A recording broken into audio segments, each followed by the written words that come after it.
But Bill Patton is a tennis professional and is currently coaching in his 8 different high school tennis professional.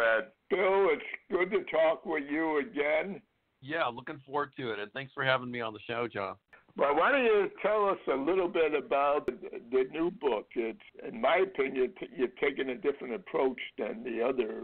But so what made you think of what is the Athletic Center of Coaching?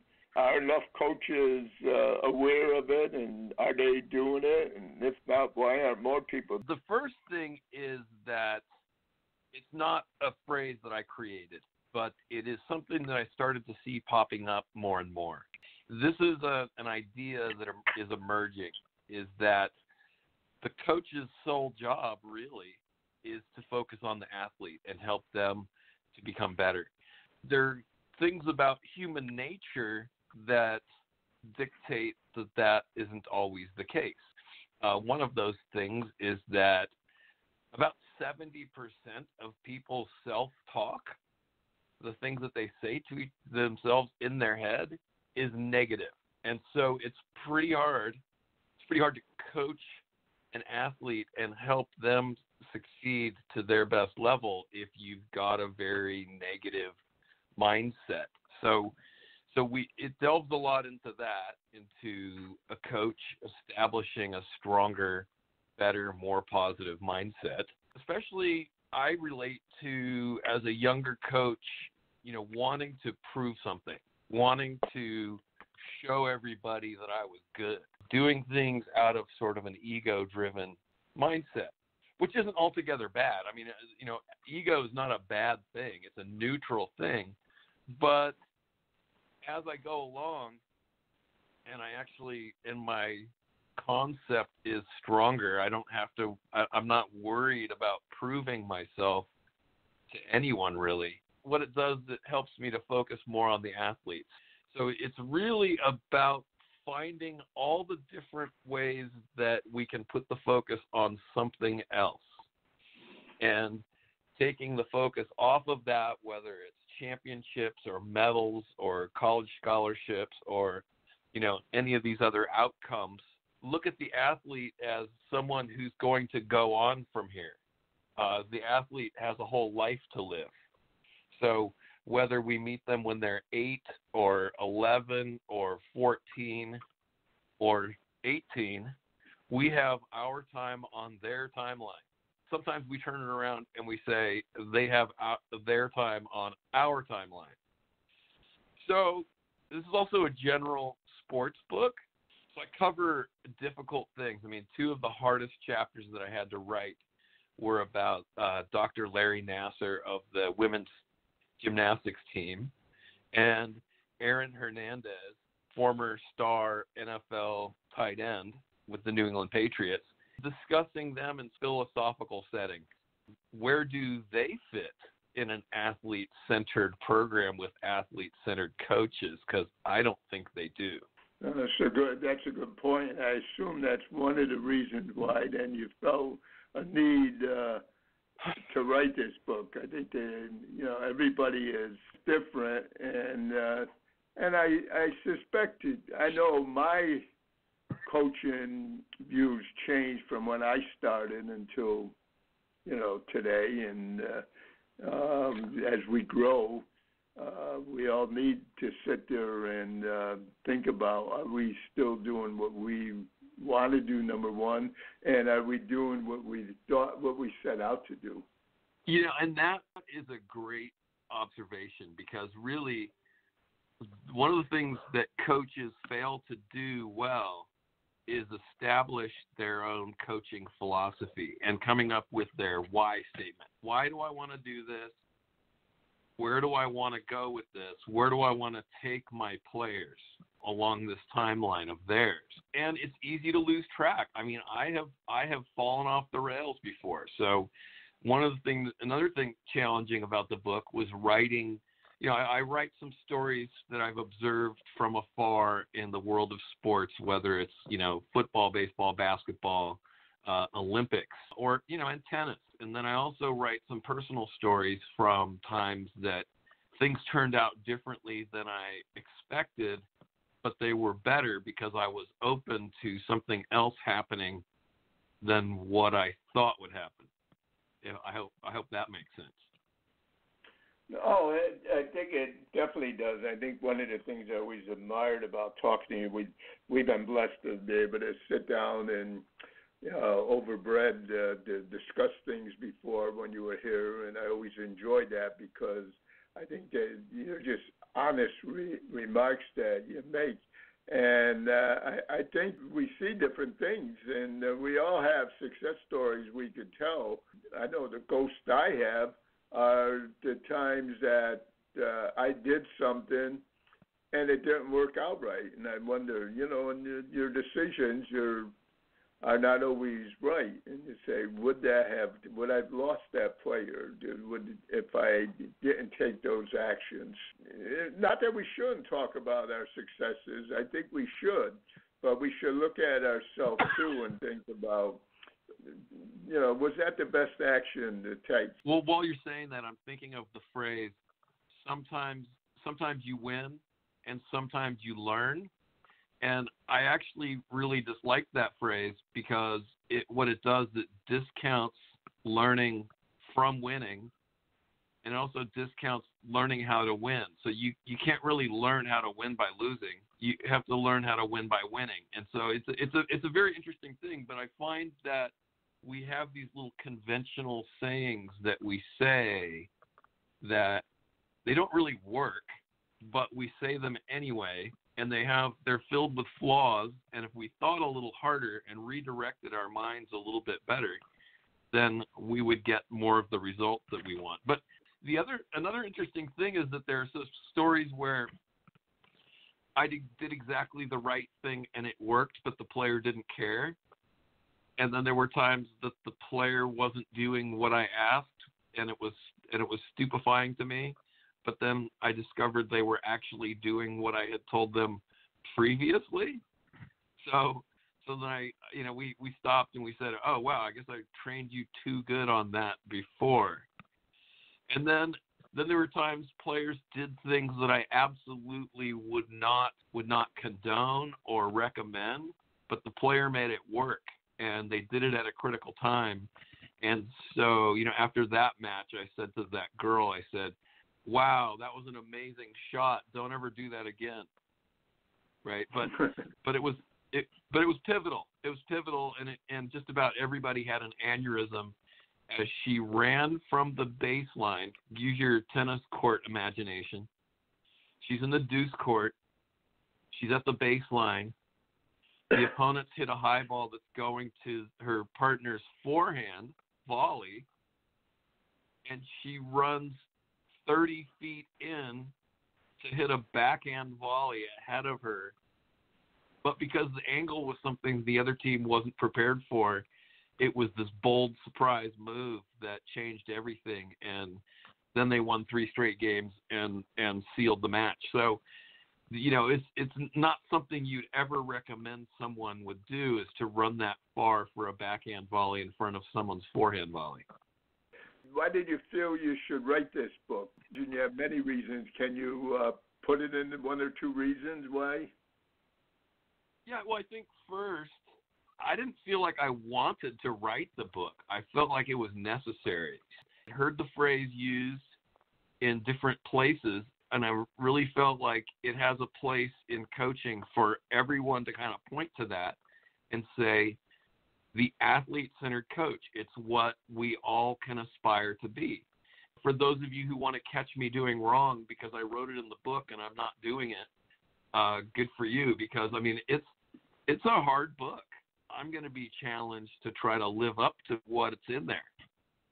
So I think it was the promoting of the concept, also a way for coaches to make themselves more valuable to everyone. Because when you're really going at it with all your focus on the athlete and their outcomes and their timelines and the skill sets that they need to be successful in life, then people will take notice. The right people are going to pay attention to that, and you're going to attract a certain silent majority of people who really are hungering for that. but they're stuck with the other coach who's doing it solely for ego or solely for profit or other bad motives. Profession, when you think of it, though, I agree with you. I don't disagree. I agree with you 100%.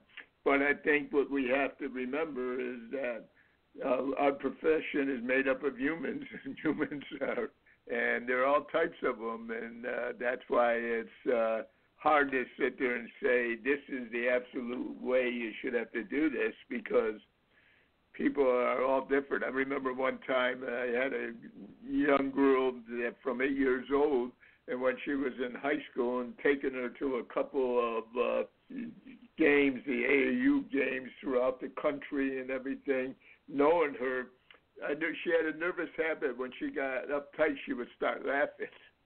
And I remember one time I thought she comes to the fence, and I didn't think nobody was there. And I said to her, I won't use her name, but I said to her, if I hear you laugh at all during this rest of this match, I'm letting the trainer know now that she has to be with you tomorrow, because you're going to run until we have to put you in ice.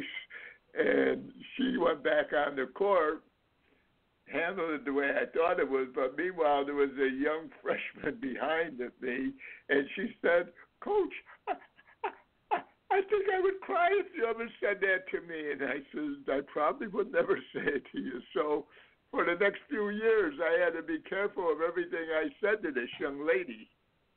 The book is it's a collection of 107 essays, and each chapter is 1, 2, 3, maybe I think the biggest chapter is 5 pages. So you can read one chapter and think about one thing.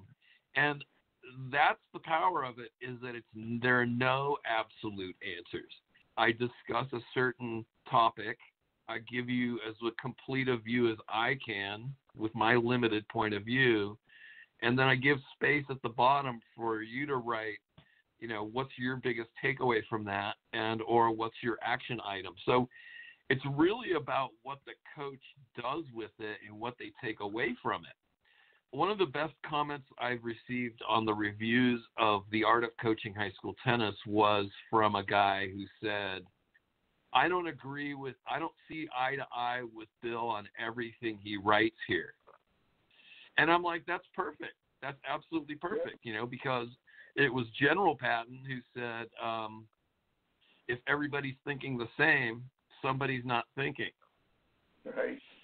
So it's really to spur thought and to try to come up with some really clear thoughts on what works best, and then to open it up for people to argue with me. And then hopefully we can have some good discussions, arguments, and refine it. I'm actually looking forward to doing a second edition after I get the comments from people who've read it. Ah, very good. Well, personally, I don't want to argue with you. I do like the fact, and it's because of my own thing, I usually try to read things in chapters. I'll put it, go back to it after a chapter and go to the next one. And your chapters are so short. And truthfully, from my judgment of knowing Bill the way I think I know him, I know there's always something. I don't know anything. I assume there's something else in his mind that I misread. So the reason I'm only 3/4 way through this right now is I've gone back at the end of every chapter and looked at it again. I'm saying, okay, what am I missing here that Bill said in that? That chapter seemed too easy. I think that's funny. Too easy. So don't worry. There are some chapters. There's not many of them. Yeah, there's not many of them, but every now and then it comes up, and that's, to me, I find that fascinating. But then knowing that the chapters are short, why not go back and reread it again? And there's a lot of things. And, my wife said, why are you taking, like I'm in the middle of Hillsborough, what was the source of your inspiration there? What made you say, who influenced you to say, okay, I've got to sit there and write this? I think one of the chief influences is Sterling Strother.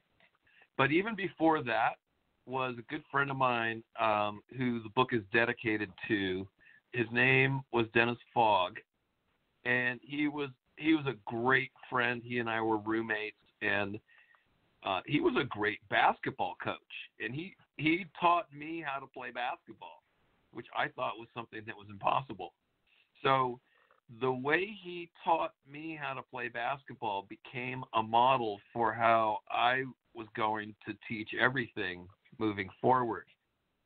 Because we would go play, and then he would, after we played, he would say, hey, you played like this, but here's one thing for you to work on from this game. Work on your ability to catch and shoot without dribbling. And so I would do that, and that was really amazing to see how he broke that down for me. You know, to the point where I actually became a fairly accomplished recreational basketball player, which was fun. And then it was during the time that he and I were roommates that I applied for my first tennis coaching job. He was the first one who said, I think you could be a really good coach. So that affirmation from him especially really gave me something to stand on moving forward, because it's really tough when you first get started.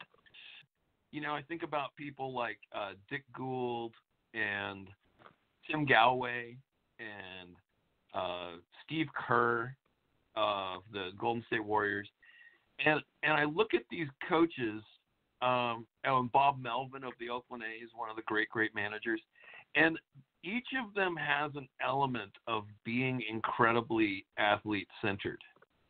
And so what they engender in their players is this willingness to play for them, that the player really wants to do well for the coach because of that, the strength of that relationship.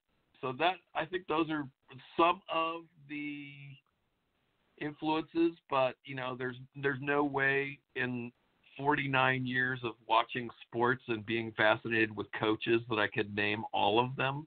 You know, I feel like my whole life I have studied coaches. Interesting, because the coaching changes who you coach and why, what game. And I don't know if you know it or not, but I came from a basketball background. Quite frankly, when I went through the PTR and with my son, I always tell people I'm the other John Danise, and I probably learned more from my son, as he was one of the best coaches I did. But the influences I had in basketball, Dennis Vandermeer encouraged me to say, no, you know, you're right, and we all have our own theories, and he would say, you know, that I think you have something to, you know, go out and find out. And I was ready to go home. I was talking with a gentleman who's a very famous gentleman. I won't say who he is. And I was at the bar, and my son was out with a bunch of young people, and he said, what are you thinking about, Coach? And because I was the oldest one there by far, and I says, I'm thinking about going home. And he says, why? And I said, look at these people. I never played tennis before. I come from basketball. And he convinced me to stay there, and thank God. Yeah, I mean, isn't that interesting? And part of what the athlete-centered coach is about is catching people at these moments where it's this way or that way. Right? Mm-hmm. It's the exit or it's deeper in, right? Right. Who was it? I think it was Churchill who said, if you feel like you're in the middle of hell, keep going. Right? Or somebody else said, the only way around is through. And the foreword to the book, you know, tells the story of Sterling coming along at a time when I was ready to change to a different career. I was not having the success in my tennis career that I needed to have for my family. So I was actively looking at, and I was sort of going through a phase of burnout. And then this sort of chance encounter with Sterling in Northern California kind of led to one thing after the other. As a result of that, that's when I began writing The Art of Coaching High School Tennis. That was the summer of 2013 that I was actively looking to leave tennis. And then I got invited to this backyard barbecue of tennis pros, and I went reluctantly, and then the rest is history, you know. So I started writing the book in October of 13 and finished it in March of 14. And then it was you that gave me a hand up, because you were one of the early adopters of that book. So that made a huge difference, being able to go to Florida and speak and get the reception that I got there. That helped me a lot to realize that what I was writing resonated with people. You know, they were made better because of it. That made a difference for me.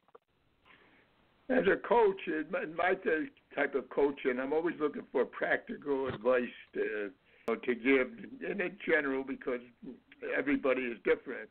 But is there how do learning theories impact learning? Do you feel? I hope it's not a feeling. More should be done to teach coaches learning theories, because that can make the job so much easier. So yeah, I have some practical advice for everybody. So one learning theory that's really amazing is something called the zone of proximal development. And so in layman's terms, that basically means that when the kids learn from each other, it's easier. So like, let's say you have a 17-year-old senior on the court, and they're really good at the net, but they had their time of struggling to be a good net player. And you have them work with and explain some stuff to a 14-year-old. Because the experience is so close and so relatively new, then the younger player starts to see it as being more doable. Not only that, but then one teenager can translate what the adult is saying into a language that more easily is accommodated by the younger player. So pretty much every day that I'm on the court, there's a time of question and answer. So, you know, let's say we're talking about doubles. All right, everybody, let's get together. What do you know about doubles? They give their answers. And then, so they're teaching during that time, and the people that don't know that answers are learning it from someone other than me, so I'm saving energy. They're engaging the zone of proximal development. That's another thing. There's another thing called prior knowledge. So one of the things that I think is universal that everyone hates, but let me know if you don't hate this, is being told the same thing over again that you already know full well. I think most people get bored. So if I get, I think it's a challenge, and I think it's funny you say that. And I'm thinking of being in Hilton Head, and I'm at the front row because I always like to, probably because of the little hearing, and I'm sitting next to Linda. And this guy is saying everything that is just, to me, was common sense, so easy. And as you know, you have your choice of where you can go, and that was my choice of where to go. And during the break, I said to Linda, God, is that the most boring? And she said to me, she said, maybe you're not focused enough, John. And so I didn't leave. Go. And he actually got more interested in the second half, or I got more focused.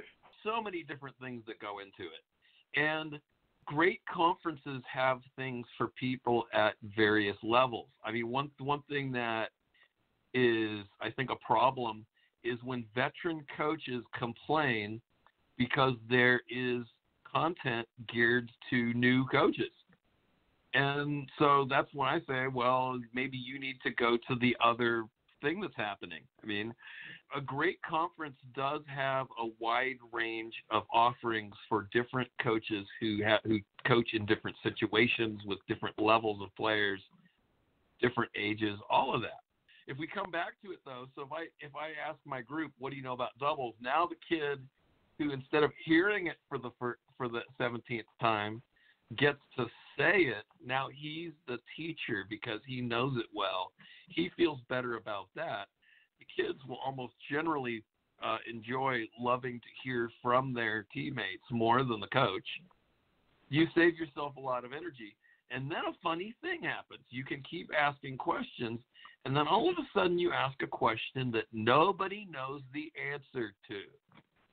An interesting thing happens. Either most of the kids on the team are going to become extremely curious about something they don't know, or they're going to rebel and they're going to not want to learn something, and you'll get a very quick gauge on what kind of team you have at that moment. But I love it when I ask a question, nobody knows the answer. I give them 10, 20 full seconds, and I look around to make sure everybody's thinking, and then I go, all right, are you ready for the answer? And it's a way to invoke their curiosity. So then that's the Socratic method of asking questions. Education comes from the word adukos, and adukos means to draw from within. So as educators on the tennis court or on whatever sports court we're on, our job is to draw out the information out of the players. But what do we do instead? Instead, we use a medical model. Like, these kids are sick, and I have the medicine, so I'm going to give them the medicine and make them well. Here, take your medicine. And not too many people want to do that. Or we take an approach like we have a drill, and we drill a little hole in their head, and we have our funnel, and we have our bottle of information that we pour into their heads, and they're somehow supposed to assimilate that. But the problem there is that they're not engaged. So you've got the zone of proximal development, you have prior knowledge, you have the Socratic method, right, which creates more engagement. So then here's another one, and probably somebody's going to want to argue with me on this, and that's fine. I say bring it. So come talk to me. Dr. Howard Gardner of Harvard University Education Department came up with a theory called multiple intelligences. And it's a theory. It's not a law. It's something to think about. But his theory is that people have 7 to 10 intelligences. So he doesn't even put a finite number on it for anyone. Those are visual, kinesthetic, intrapersonal, interpersonal, environmental, rhythmical, musical, rhythmical, mathematical, logical, environmental. Maybe I said something over again and probably left some out. But we have all of these things that we have going on in our head. He became actually pretty angry when that boiled down and made too simple, and people began to try to identify finite learning styles. The time when I used to put people in a box of, oh, you're a visual learner, so I'm only going to teach you visually because that's your strong suit. When in reality, what I also need to do is help teach the kinesthetic as well and the musical, rhythmical, and allow a player to start to experience the game on many levels and using more parts of their brain. And using more parts of your brain is more healthy and has, so many more positive effects for your lifetime.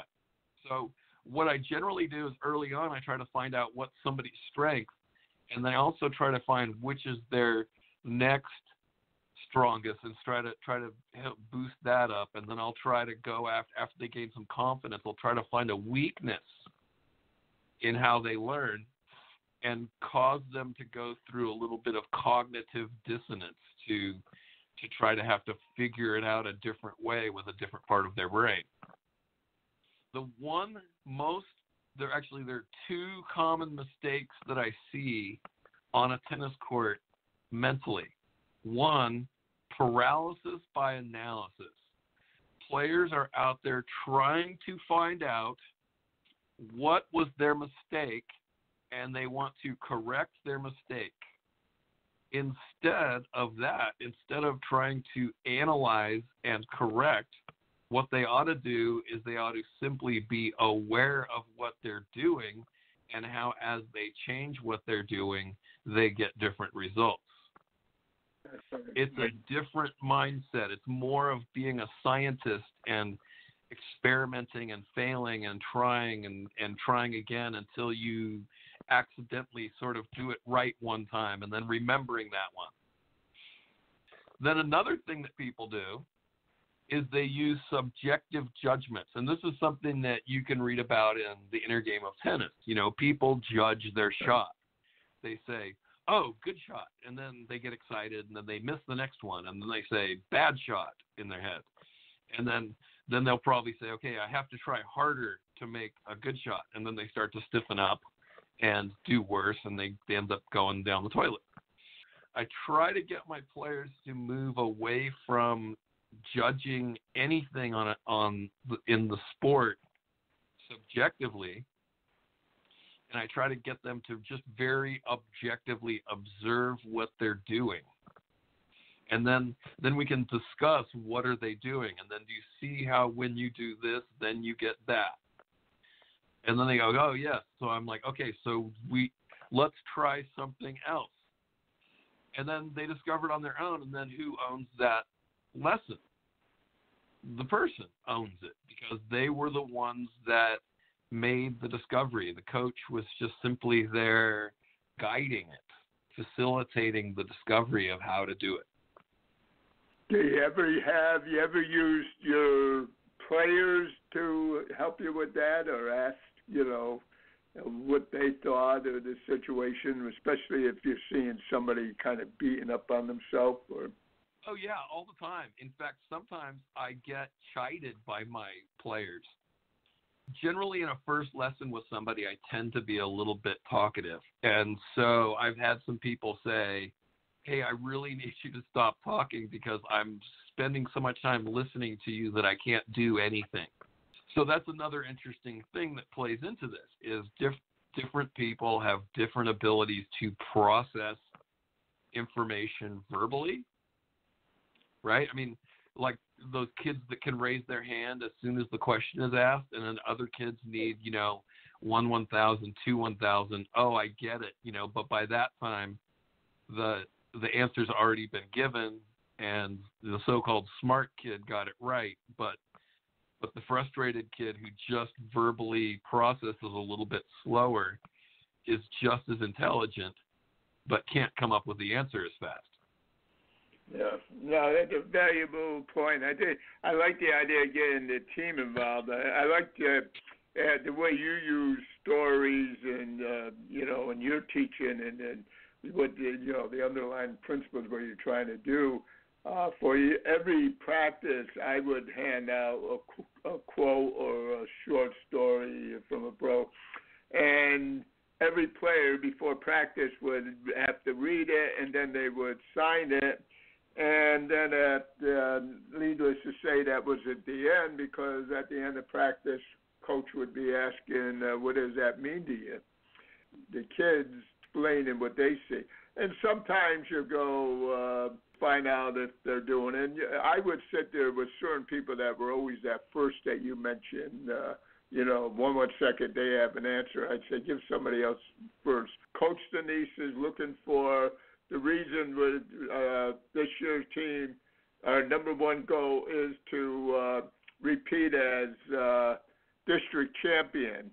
And, how many people agree with that? And there was, maybe 1/3 of the team And I said, have I ever talked about that? Have I talked about winning, and we're going to be winners, and you're going to be a winner, and winning is going to help you through life journey? Have I talked to you about repeating it this year? And, so once the kids start finding out, sometimes you have to be careful the way you word it, and sometimes I would word it just to make sure that they're reading it and not just signing it. Well, what does that mean to you?